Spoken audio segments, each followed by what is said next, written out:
Beaucoup de gens m'ont demandé régulièrement de faire quelque chose sur les patrons narcissiques ou sur le problème avec les employeurs ou même les employés, certains employés narcissiques. Alors j'ai déjà fait une vidéo sur le sujet, si je me souviens bien, mais ça fait bien longtemps. Et j'ai écrit d'ailleurs un livre sur le sujet qui s'appelle Quand le chef est sociopathe, que vous pouvez trouver sur Amazon. Mais il y a des questions récurrentes par rapport à ces personnes qu'on rencontre au travail et qui sont narcissiques, et aussi parce qu'il y a pas mal de paradoxes là-dedans. Et c'est de ça dont je vais parler dans cet épisode du Psy chez vous. Cyril Malka, le Psy chez vous.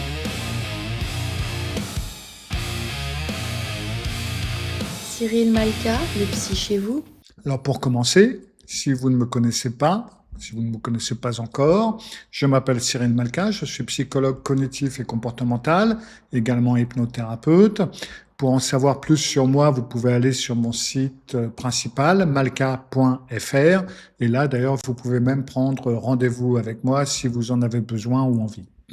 Maintenant, déjà, au départ, il y a un paradoxe quand on parle de narcissique au travail. Alors, attention, je parle de personnes narcissiques, de personnalités narcissiques. Il y a certaines personnes qui peuvent être très désagréables, avec qui on n'aime pas bosser, qui, entre guillemets, sont des cons, ou qui ont une façon de gérer les choses qui ne vous plaisent pas, des façons de vous dire des choses qui ne vous plaisent pas, ou peut-être qui ne vous aiment pas. Ça n'en fait pas des personnes narcissiques. Faut pas aller trop loin, il faut pas estampiller tout le monde comme narcissique.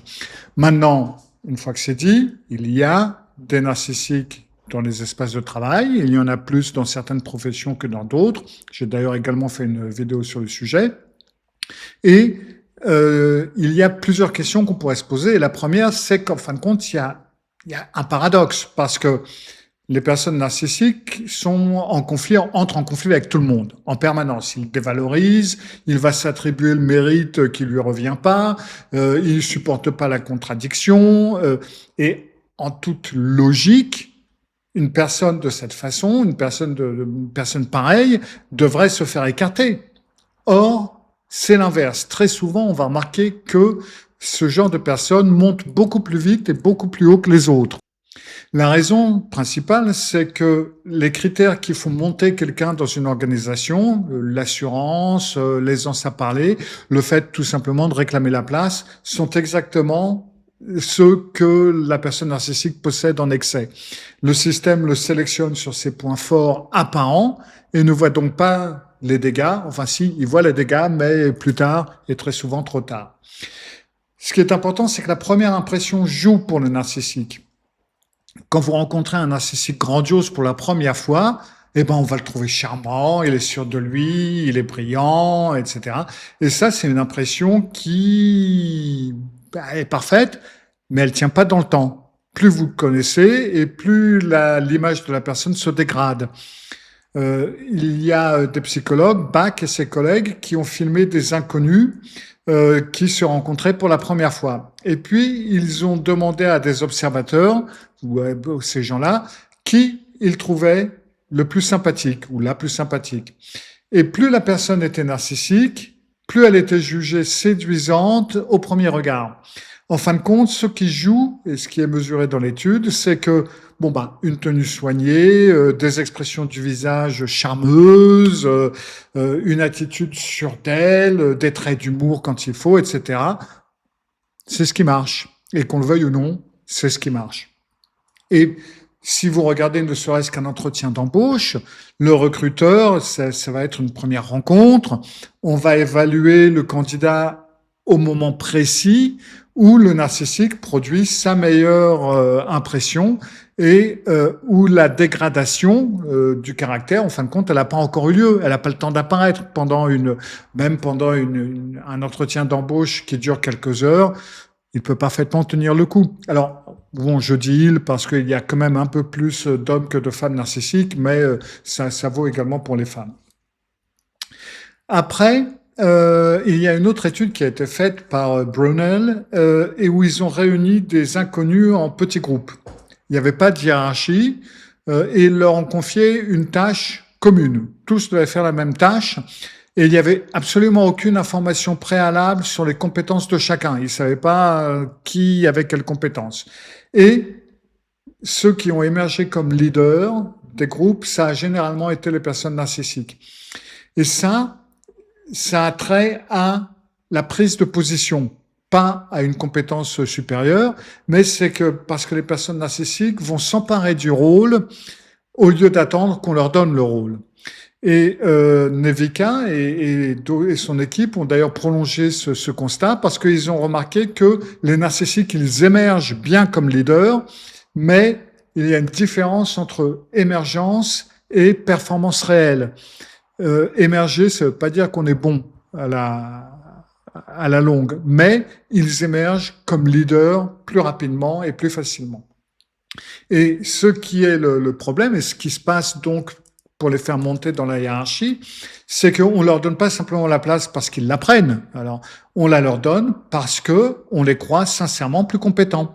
Ça va être deux moteurs séparés, mais qui fonctionnent en même temps, en fin de compte, et ils pèsent tous les deux en même temps. Il y a une forme d'assurance. La personne narcissique fait toujours preuve d'énormément d'assurance, et l'assurance, elle est comprise comme de la compétence. Quand vous êtes face à quelqu'un qui parle d'aplomb sans hésiter, qui n'a aucun doute, eh ben, on va se dire bon ben voilà quelqu'un qui sait de quoi il parle. C'est tout à fait, c'est une déduction automatique et c'est logique, hein, c'est tout à fait logique parce que dans la vie ordinaire, assurance et compétence, généralement, ça va ensemble. Celui qui maîtrise vraiment un sujet, va hésiter beaucoup moins, va répondre sans détour rapidement. Donc, pour notre cerveau, on a appris la règle qui marche d'ailleurs le plus souvent. Beaucoup d'aplomb, ça veut dire beaucoup de compétences, tout simplement. Et là, du coup, c'est le piège, quoi, parce que le narcissique exploite cette règle sans la remplir, parce que son aplomb à lui, il a rien à voir avec la compétence, mais il est attaché à la surestime de lui-même. C'est-à-dire que lui, il est convaincu d'être brillant, il est convaincu qu'il est incroyable. Donc, il en a l'air puisqu'il est convaincu, puisqu'il le croit. Et donc, nous, on applique notre raccourci habituel, ce qui est logique également. Et donc, il a l'air de savoir de quoi il parle, donc il est compétent. Et c'est comme ça, en fin de compte, qu'on se fait avoir. Donc, dans l'expérience de Brunel dont je viens de parler, donc les groupes qui n'avaient absolument aucune donnée sur les compétences de chacun, c'est dû à ça qu'ils ont choisi ou qu'ils ont couronné, en quelque sorte, le plus narcissique pour devenir le chef ou le leader, ou voilà. Quand on ne sait pas qui est bon et qui n'est pas bon, on va prendre pour chef celui qui en a l'air, celui qui a l'air d'être bon, celui qui a l'air de savoir de quoi il parle. Et le narcissique est très souvent celui qui en a le plus l'air parce que, comme j'en ai parlé dans un webinaire il y a bien longtemps, les gens qui ont vraiment beaucoup de compétences, ils savent qu'ils ont beaucoup de choses encore à apprendre et donc ils vont se positionner avec moins d'aplomb que quelqu'un qui a très peu de connaissances sur le même sujet. Après, il y a le charme, donc, qui a été observé par Bach, qui agit un petit peu dans le même sens, parce que quand vous avez une bonne première impression, ça va colorer un petit peu tout le reste. Donc, vous avez votre bonne impression. Si vous trouvez quelqu'un qui a l'air brillant au premier contact, vous allez interpréter ses propos avec bienveillance, bien entendu. Vous allez attribuer ses réussites, parce qu'il va en avoir, à ses talents. Et ses échecs, ça va être les circonstances. Donc, résultat, la surévaluation, elle vient pas d'une manipulation consciente de la part de la personne narcissique, elle vient de la façon dont nous, on lit l'assurance que la personne a. Donc, la personne narcissique n'a même pas besoin de mentir sur ses compétences, il suffit qu'il ait l'air sûr de lui ou sûr d'elle pour qu'on les lui prête, tout simplement. Et comme il est sûr d'être fantastique, du coup, on tombe dedans. Après, il faut se souvenir que les personnes narcissiques ont un besoin de domination et d'admiration. Ça fait partie de la personnalité même de la personne narcissique. Et donc, et pour lui, c'est un besoin d'obtenir une position dominante de toute façon. Donc, concrètement, il va postuler, il va se mettre en avant, il va réclamer le poste, et ça va être ce comportement de prise et pas une supériorité de compétences qui va le faire émerger dans les études que j'ai citées auparavant. Alors après, pour résumer un petit peu le parcours, Vous allez avoir un entretien qui va évaluer une performance de quelques heures, pour un ou plusieurs entretiens d'embauche, dans un cadre où le narcissique excelle, se présenter, se vendre, projeter de la confiance, machin, etc. Donc là, il est parfaitement dans son élément. Et puis après, cet entretien, il va pas mesurer ce qui compte ensuite pour diriger une équipe. Écouter, déléguer, encaisser une critique, partager une réussite, etc. Et comme le narcissique a un total manque d'empathie ou quasi manque d'empathie, il va bien entendu pas être capable ni d'écouter, ni de déléguer, ni d'encaisser une critique, etc. Donc, l'émergence et l'efficacité sont deux registres distincts et, le fait qu'il brille à l'entretien, ça ne prédit absolument rien sur sa capacité à diriger. L'organisation va donc sélectionner ce qu'elle voit en quelques heures. Et puis, quand elle va découvrir, une fois la personne en poste, ce qui devient et ce qui se passe, ça va dépendre de quand on va s'en apercevoir et ça risque de très coûteux de revenir en arrière. Et donc, la suite va porter sur ce que ça va produire une fois qu'ils dirigent, en quelque sorte. Bon, alors c'est bien joli tout ça, mais une fois qu'ils sont en poste, donc la performance, elle est comment? Une fois aux commandes, leur performance, elle est imprévisible. Chatterjee, Hambrick, des psychologues ont étudié les dirigeants d'entreprise, mesuré leur niveau de narcissisme et vu un petit peu comment ça se produisait. Et ils ont remarqué que les entreprises qui étaient dirigées par des narcissiques avaient beaucoup plus de grandes fluctuations que les autres. C'est-à-dire que vous avez des entreprises qui vont produire des sommets et des chutes. Un petit peu comme des relations, vous allez me dire, mais exactement. Alors que les autres dirigeants, ceux qui n'étaient pas narcissiques, c'était quelque chose de plus régulier, en gros. C'est-à-dire que vous pouvez tomber avec une personne narcissique sur une réussite éclatante ou sur un désastre. Et le résultat va très rarement être entre les deux.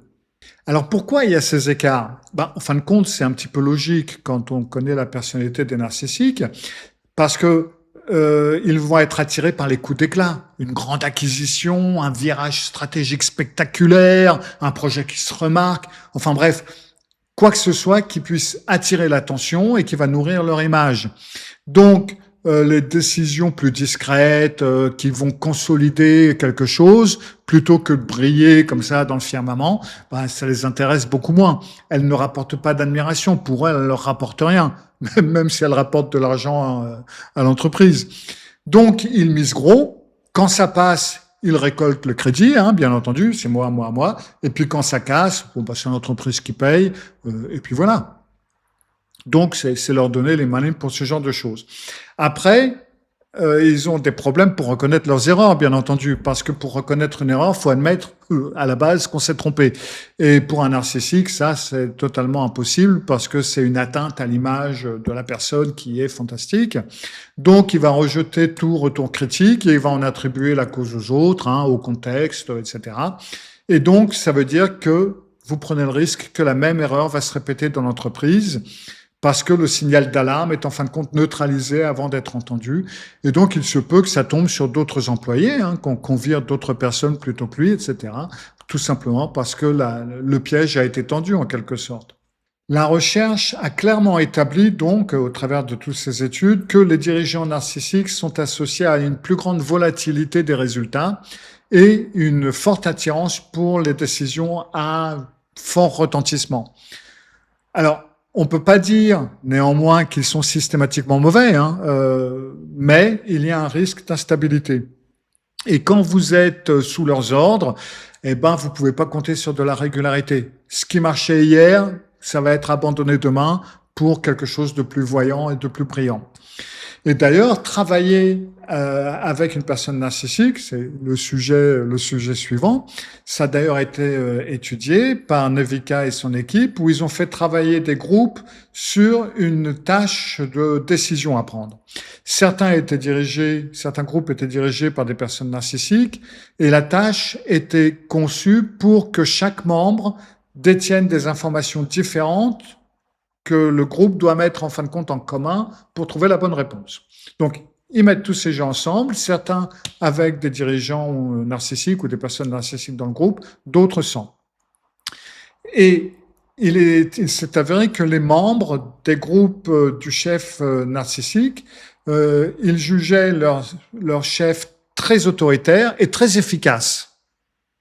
Et dans les faits, en fin de compte, leur groupe trouvait moins souvent la bonne réponse que les groupes qui étaient menés par des chefs moins narcissiques. C'est-à-dire que les groupes qui ont un chef narcissique surestiment eux-mêmes les capacités du chef narcissique et leurs résultats. Ils croient leurs résultats meilleurs qu'ils le sont en réalité. Et ça, c'est tout simplement, alors il y a plusieurs causes, hein, mais le chef narcissique inhibe l'échange d'informations entre les membres. Par égocentrisme, par autoritarisme, il bloque la circulation de ce que chacun sait et l'information utile qui est détenue par les différents membres ne va jamais être tout à fait mise en commun.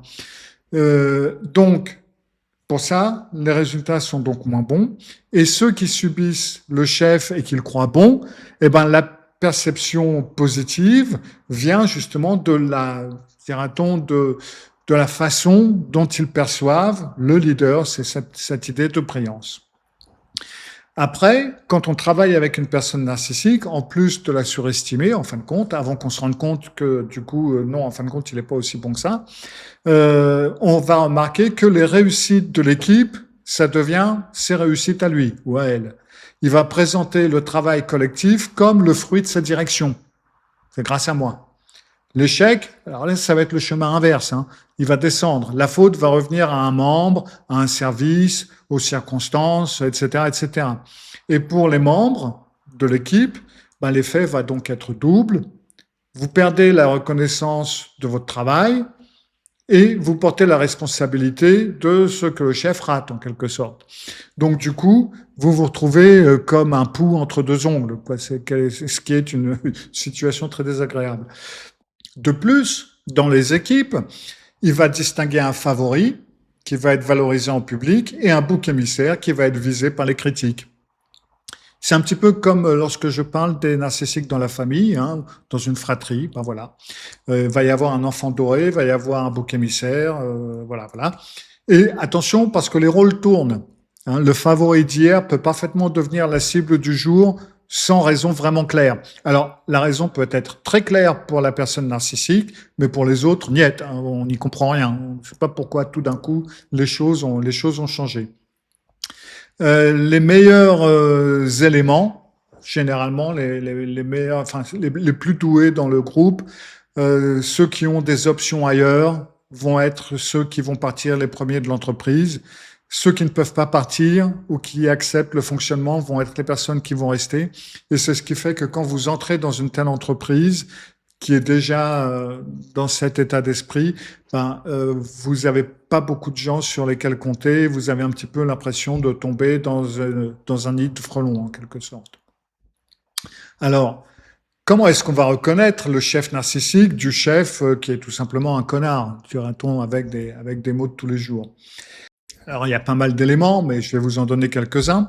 Déjà, voyez comment il réagit à l'échec. Quand un projet réussit, il met son rôle, sa vision en avant, ses décisions, etc. Quand un projet échoue, la responsabilité part vers l'extérieur, un membre de l'équipe, un autre service, le marché, les circonstances, etc. Observez la constance de ce sens unique. Le mérite monte vers lui, la faute descend vers les autres à chaque fois. Pas si ça arrive une fois de temps à autre, hein. Attention, parce que ça peut également être un fait. Donc, voyez si c'est quelque chose de répétitif.